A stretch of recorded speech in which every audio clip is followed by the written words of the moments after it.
What is going on, football fans? Back at it with another New York Giants video. Not going to go live tonight because, one, I got work early in the morning. Two, we didn't win.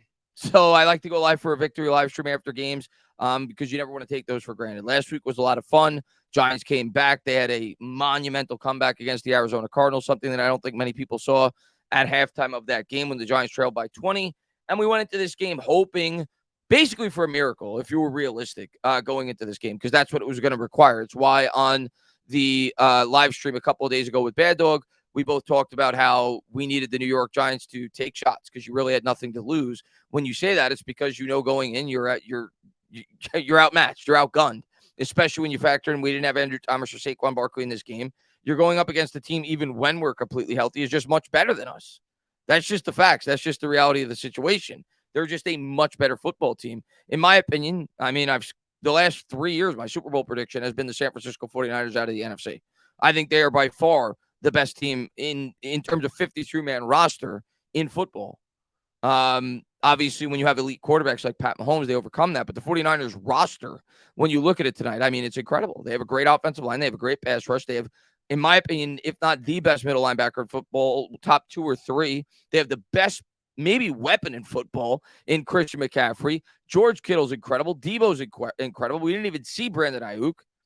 And they got a really good coach at Shanahan. So they have everything you could want. And that's why they have been to, I think, the last 3 NFC title games and the Super Bowl a couple of years ago. They're really, really good. And when you're missing your second and third most important player on offense, yeah, more than likely this is how it's going to play out. And it played out pretty much exactly how I expected. I said that we would lose by 11, but we would have a late touchdown to make it look closer than it really was. We didn't get the late touchdown. We lost by 18. I thought we'd maybe get a garbage time touchdown late in the game. So it kind of played out exactly how I thought. I actually think there are some positives to take out of this game. Are there negatives? Absolutely. The tackling was putrid. It was awful. A lot of broken tackles in the game. The offense really was anemic throughout the entirety of the game. Outside of the first drive and the drive where we started on the 49ers 37-yard line, due in large part to the fact that the defense actually had a really good stop inside their own 15, and then we had the penalty off the punt, so the Giants were able to get it in on a really short field. But outside of that, the offense was anemic. The Giants did not run the ball today at all. I think it's because they realized that they weren't going to be able to run against this defense, especially without Andrew Thomas and Saquon Barkley in the football game. I was hoping we'd be able to use Daniel Jones's legs, but it's pretty obvious that the San Francisco 49ers probably spied Jones throughout the game to try to take away that because they knew that was probably one of our only weapons that we had going into this football game. We were all hoping that we would take some shots down the field in this game. I just don't think the time was there. And I think that's why, even though it's frustrating, we've seen it several times before, why we were getting the ball out as quick as we were, because they knew that we couldn't hold up blocks. Maybe there's 1 or 2 plays you want to point to when you go back and watch the old 22s tomorrow, which I'm sure several people will, where maybe Jones missed an opportunity here or there. But overall, I just don't think there was a whole lot of time to throw the football. It's why every throw was 3-step drops and get the ball out, because they knew that our offensive line couldn't hold up against that pass rush. It's frustrating to watch just getting manhandled against the football team. It just felt like I said during the live stream, it just felt like a game where we were getting punches to the gut, body blows the entire game. And you knew that eventually they were going to cave. At halftime, you say to yourself, okay, we're kind of hanging around. If we could come out and have a really good drive, maybe we give ourselves a chance. And then we made it 17-12 when we got the short field position. But as soon as San Francisco responded, that was game, set, match. And when you look at the numbers, I think it tells pretty much the entire story of this game. They outgained us. And I don't know if you can see the stats, but they outgained us 3-1. They had 441 total yards of offense. We had 150. We only had 29 yards on the ground. We only had 11 rushing attempts overall. Penalties, we had 6 to their 6, but we also had some crucial offsetting penalties that kind of ruined some drives throughout this game as well.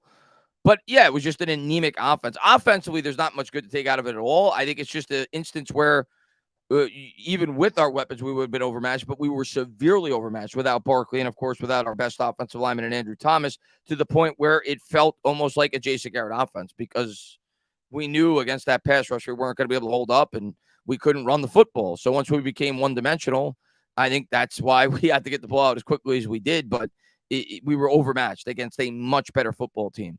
Would I have liked us to take some shots? Yeah.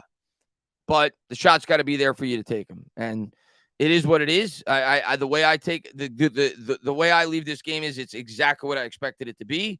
We got overmatched against a much better football team, a team that we're not close to being on that level right now. We're just not. They're on another level than the Dallas Cowboys, in my opinion, at least. And we got destroyed by the Dallas Cowboys. So going into this game shorthanded, I knew it was going to be a game where we were probably going to be trailing for 3 scores for the majority of it. And that's pretty much exactly how it played out. Some of the positives I'll take away from this game, and I know a lot of people don't like to talk about positives in a game where your team got completely destroyed and there was a lot of bad on both sides of the ball. The special teams play was very good. I actually thought Jamie Gillen, and we rag on him, so I got to give him credit when he deserves it. Jamie Gillen actually had a really good game. The punt coverage was good in this game. Gano, I thought, was good. Defensively, McFadden, big standout, right? I think he had 4 or 5 tackles for a loss. And overall, although we were really bad on third down defense, like really bad, those crippling 3rd and 15 conversions, the screen pass, I think it was on a 3rd and 15 to Debo, when you felt like we were starting to gain some momentum. We did stand tall inside the red zone until our back just broke at the end of the game. But overall, I thought we were good inside the 20. And I do think, even though it's not saying much, because we didn't generate really any pressure in our first 2 games, we actually generated some pressure in this game. We forced Brock Purdy to make throws sometimes before he wanted to. We had a couple of batted balls. We had a couple of sacks. We just didn't come up with the loose balls. There were some opportunities to be had, and the balls didn't bounce our way. But I did actually see some improvement from the defense, which is impossible not to see any because they were that bad the first 2 weeks. But when your offense isn't moving the football and you're getting outgunned 40-20 in terms of the time of possession, of course, as the game wears along, you're gonna completely collapse. Overall, was there a lot of negatives to take over on both sides of the ball? Yeah, I mean, like I said, a lot of broken tackles, giving up, long third down conversions. The offense was horrible. It just was, but it's kind of what you probably should have expected if you're being honest with yourself going up against this team without Andrew Thomas or Saquon Barkley. The way I look at this is exactly why the Arizona Cardinals game was a must win. It's not about where you are now. It's about where you are at the end of the year. And will the Giants be where we thought they would be or hoped they would be at the beginning of the year at year's end? Good chance they won't be. I mean, we lost 40-0 to the Dallas Cowboys, but the season is not over yet. Next week is going to be a monumental game. We know that. If they intend to be able to compete to make the playoffs late into the year, I think you have to find a way to get into 2-2 because you have Miami on deck and then, of course, Buffalo right after that, both of which are on the road. And I know a lot of people are going to pick on the Giants. They're going to say, oh, Daniel Jones, another primetime loss. It is what it is. I'm numb to it at this point. I'm not putting this loss on Daniel Jones. He threw a pick at the end. It's whatever. There were crucial drops in this game. Could he have made a few more plays? I suppose. But what plays, if you really watch that game, were there to be had? You may be able to pick out a play here or a play there, but I think this was just a game, for me at least, watching it, where we were just going up against a much better opponent. It was like a featherweight going up against a heavyweight, especially with the limitations we had going in. So, the way I look at it is we won the game we had to win against Arizona. Now we have another game. The Seattle game now acts as the next Arizona game, because if we lose that game, suddenly you're looking at 1-3 with a strong possibility of starting 1-5. Even if we were to start 2-4, you still have a chance, because after that you have Washington, you have the Jets without Aaron Rodgers. Those are games where you say to yourself, okay, if we could get the ball rolling, we could get back to 500 and we'll see where we go the rest of the season. But you got to put out the fire next week against Seattle. Extra time to prepare, being that we played on Thursday. They're traveling across the country. That's a game I feel we can win. Hopefully we get healthier before that game and we get Andrew Thomas. Maybe we get Saquon. But there's not a whole lot to take out of this game for me other than it's what I expected. A much better team beat a team they were much better than on their home turf on Thursday Night Football. My hat's off to the 49ers. I say it all the time. There's a reason I picked them to go to the Super Bowl every year, because they're good at every position on the field. They have an elite pass rush. They have the best middle linebacker, or if not the best, among the best. Incredible weapons. Christian McCaffrey may be the best weapon in all of football. And they play incredibly hard. I'm jealous, to be honest with you, as a Giants fan. Their construction of a team is exactly how I would want my team to be built. They're tough. They're gritty. They play play as hard as they possibly can. And were they chippy tonight? Yeah. Should there have been an ejection with the punches? Yeah. But I'm not blaming the referees for this game. I mean, they outgained us by 300 yards. They were just a much better team. They beat us up at the point of attack. Same story, a team very similar in terms of the way that they were built to the Dallas Cowboys. So I expected a similar result, and that's what we got. Yeah, hopefully we get healthier. I do think Seattle will be an opportunity to hopefully get the offense back on track, hopefully get the 2-2.